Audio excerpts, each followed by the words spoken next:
Hello everyone and welcome back. So that this particular breaking news today from Nigeria Chief of Defense Staff Musa.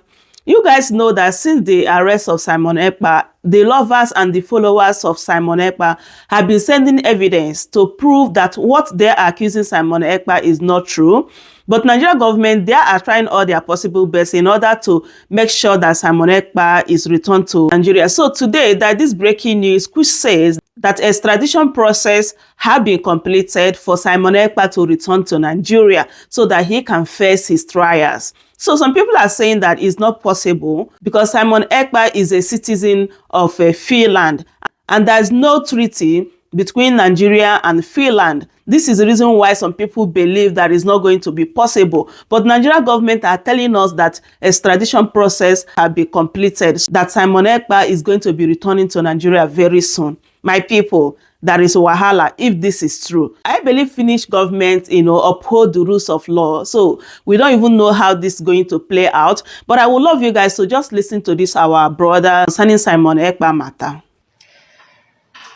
Dear President Alexander Stubb, I chose it symbolic for me to address you, to address your conscience and the conscience of your nation.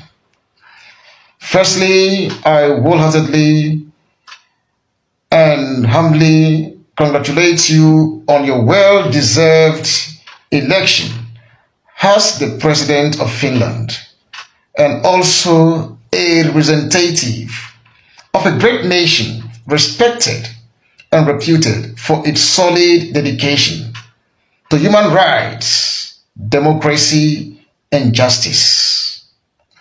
As I always tell politicians who contested and won elective offices, you are in a very familiar terrain, and I am not skeptical you will uphold Finland's adherence to the principles of freedom, democracy, equality, justice, rule of law, security, and the concept of collective responsibility.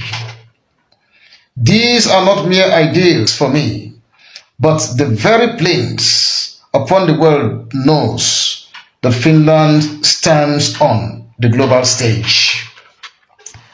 Having said so, Mr. President Alexander Stubb, there is a case the world is watching that is before you.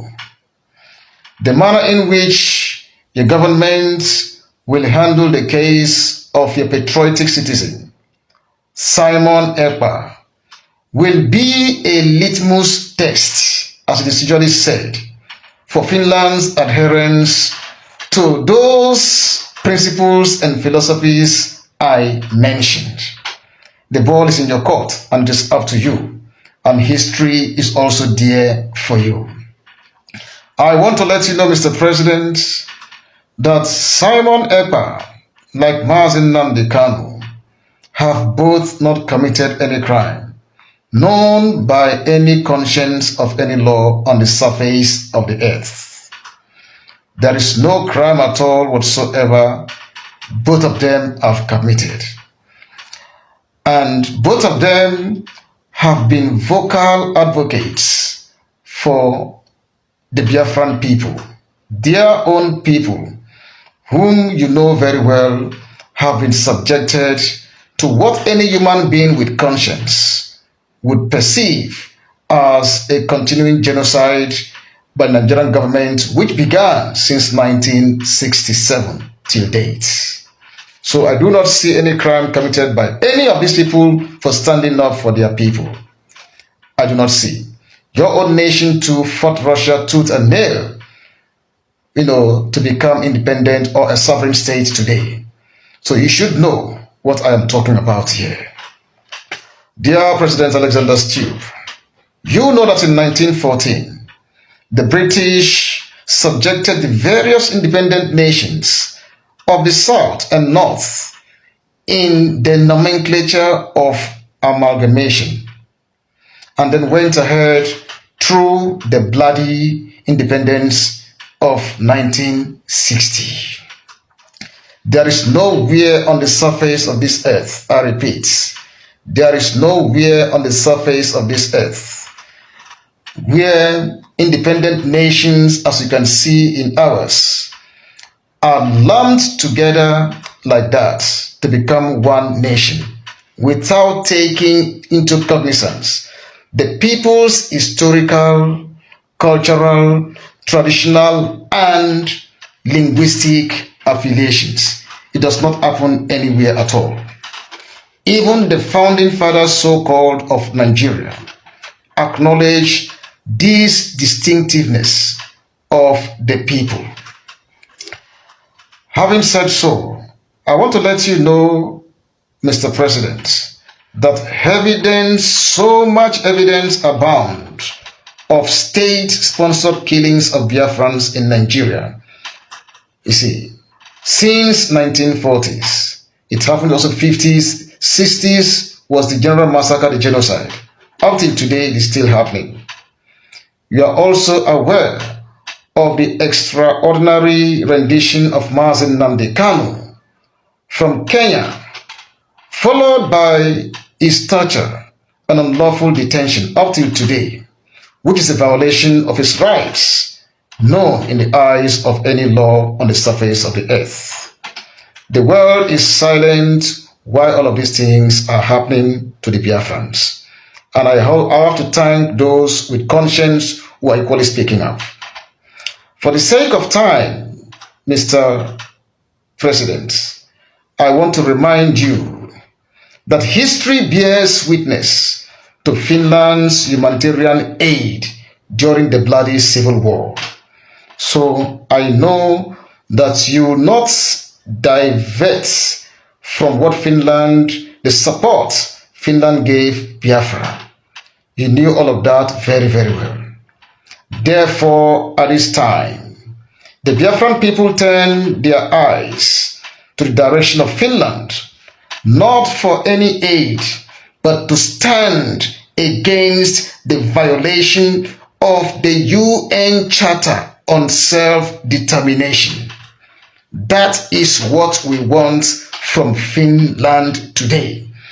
To stand up to defend the UN Charter on Self-Determination, which is what the Biafran people actually want. We are not calling for any war. We do not want people to die. We want to be on our own, and we want to follow the legal processes that Nigeria, under the UN Charter, is a signatory to.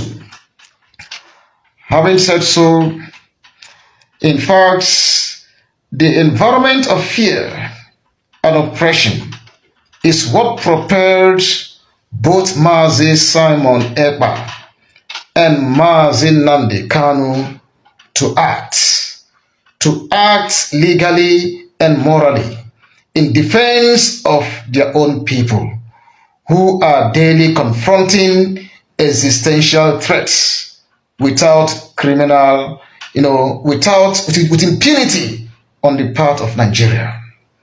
Mazi Simon Ekpa and Mazi Nnamdi Kanu, without criminal intent whatsoever, are merely standing up for their people. I want to let you know that the International Society for Civil Liberties Rights have released very many damning reports of human rights abuses in the eastern Nigeria. It is what the world knows, everybody knows about. According to the reports, we are told that over 32,000 unarmed civilians have been killed by security agents between August 20 and December 2024. Mr. President, you are fully aware of the reports. And we are told of the 32,000 people killed, understand, 22,500 of them were secretly executed, while 9,500 of them were openly killed. That is what is happening in Biafra land. Not also that, there are checkpoints everywhere where the people are being subjected to all kinds of extortions. A lot of things are happening in Nigeria. And that is why we are bringing this to the notice of the world, to the conscience of the world. Mr. President, in conclusion, I must say that we implore you to uphold the integrity and core values of Finland. This is what we are looking up to from you. I thank you very much. I wish you a very, satisfactory, happy New Year, and also all the good people of Finland. I also thank all the Biafrans who are standing up for their people and the friends of Biafra. I thank all the human beings with conscience who are speaking in defense of Biafra. I salute all of you. God bless you all, and God spare your life. Thank you very much. So my people, that is it. I hope you guys heard what our brother said here concerning Simon Ekpa and Finland. And let's just be, watching and see how all these things is going to end. Whether Finland government is going to compromise, to allow Simon Ekpa to be extradited. Which we know very well that Nigeria and Finland do not have treaty. So I don't know how this is going to happen. So let's keep our fingers crossed and then see how all these things is going to play out. So I hope you truly enjoy watching. Yeah, so I bring this update to you guys. Please don't forget to subscribe, like, and share. Thank you everyone for watching, and I will see you guys in my next update. Goodbye for now.